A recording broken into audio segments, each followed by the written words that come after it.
সবটা তো টেলিকাস্টে যায় না, অনেক শুট মানে এডিট করতে হয়, কিছু বাদ দিতে হয়, কিছু ভালো জিনিস যায় টেলিকাস্টে। কিন্তু প্রত্যেকদিন মা লক্ষ্মীরা এসে রিয়েলাইজ করছেন যে তারা কিছু করতে পারেন, তারা নিজের পায়ে দাঁড়াতে পারেন, তারা ঘুরে দাঁড়াতে পারেন। এবং সেটা হয়তো একটা পুরুলিয়া মা লক্ষ্মী ইন্সপায়ার করছে একটা হুগলির কোনো মা লক্ষ্মী। অমুক এপিসোডে অমুক দিদি এসেছিল, সে একটা কাগজের প্লেটের কাজ শুরু করেছিল বাড়িতে, আমিও এটা করতে চাই, এখান থেকে টাকাটা পেতে পারি। যে প্রত্যেকে ভাবছেন যে এই শোটার মাধ্যমে আমি একটা কিছু করতে পারি, আমার সংসারের জন্য, আমার নিজের জন্য, আমার আত্মসম্মানের জন্য, আত্মসম্মান নিয়ে আমি কিছু করতে পারি, সেটা বোধ হয় আর একটা কোনো মানে রিয়ালিটি শো প্রচুর করেছি আমি, কিন্তু সেই রকম শোয়ের জায়গায় রইল না। এই শোটা এমন একটা জায়গায় গেল, বাংলার মা লক্ষ্মীদের কাছে একটা ফিলোসফি হয়ে গেল, যেখান থেকে শিখছে মা লক্ষ্মীরা, যেখান থেকে আর্ন করছে মা লক্ষ্মীরা, নিজের যোগ্যতায় নিজেরা কিছু করে দেখাচ্ছে। এটা প্রত্যেকদিন ঘটছে আমাদের সঙ্গে, যারা আছেন তারা বলছেন যে আমি ওটা করতে চাই, আমি ওটা করতে চাই, আমি এইভাবে বাড়তে চাই। এইটা আমাদের কাছে একটা বড় প্রাপ্তি। ক্যাপ্টেন অবতার শেখ বলে দিয়েছে যে আমি চেষ্টা চালিয়ে যাচ্ছি, সো ওই চেষ্টাটা চলবে।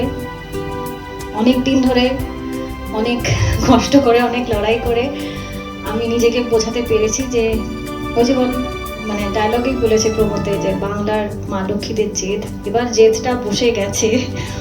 অনেকটা পথ চলতে হবে ক্যাপ্টেন, সবাই মিলে আমার টিমের অনেকে পেছনে দাঁড়িয়ে রয়েছেন।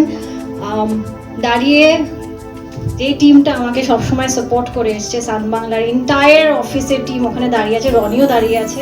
তো সবাইকে আগে thank you for the opportunity, captain, for giving me the confidence that আমার ফার্স্ট টাইম আমি কোনো নন ফিকশনে পা রেখেছি, আর সেখানে এত সম্মান, এত ভালোবাসা, এত আন্তরিকতা, যেটা আমরা নর্মালি অনেক শোতে পাই না।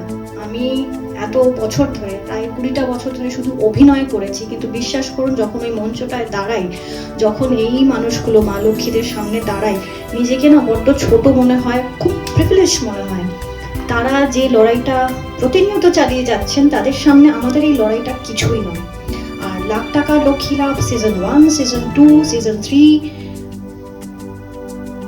মানে চেষ্টা চালিয়ে যাও আমরা প্রত্যেকে, যাতে যেরকম ক্যাপ্টেন বললেন যে সবসময় এই মা লক্ষ্মীদের পাশে দাঁড়ানো, তাদেরকে একটা সাপোর্ট দেওয়া যে তারা জীবনে অনেক উন্নতি করতে পারে, তাদের বুঝিয়ে দেওয়া যে তোমরা কোনো অংশে কম নাও, শিরদাঁড়াটা সোজা রাখো, জীবনের পথে এগিয়ে চলো, নিজেকে বোঝাও যে তুমি সব করতে পারো।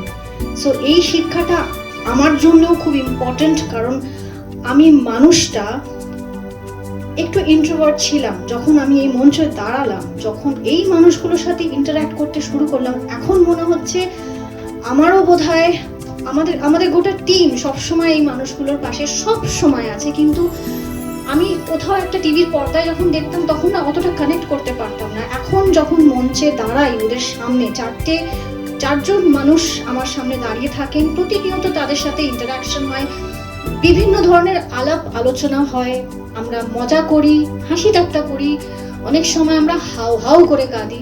আমি শিওর পিসিআরেও অনেকের চোখ দিয়ে জল বেরোয়, সেটা সচরাচর আমরা দেখতে পারি না, কারণ তারা পর্দার ওপারে থাকেন, কিন্তু আমরা প্রত্যেক দিন কোনো না কোনো মা লক্ষ্মীর জন্য চোখের জল ফেলি, কারণ তাদের যে গল্প, তাদের যে কষ্ট, সেটা কিছুটা হলেও ওই যে 1.5 ঘন্টা 2 ঘন্টা বা 3 ঘন্টার এপিসোড শুট হয়, সেটাতে আমরা সবাই এক হয়ে যাই, এক ছাদের তলায় দাঁড়িয়ে থাকি, হাসি ঠাট্টা করি, মজা করি, কাঁদি, খেলাধুলা করি, ছোটবেলায় ফিরে যাই। এই সবটা মিলিয়ে গোটা দিন অক্লান্ত পরিশ্রম শুধু আমি করি না, গোটা টিম করে। তাই আমার মনে হয় তোমাদের প্রত্যেককে, যারা শুট করছো, তারা যদি প্রত্যেককে তাদের জন্য, যারা ব্যাক স্টেজে সবসময় থাকে, তাদের জন্য একটা হাততালি হয়ে যাক।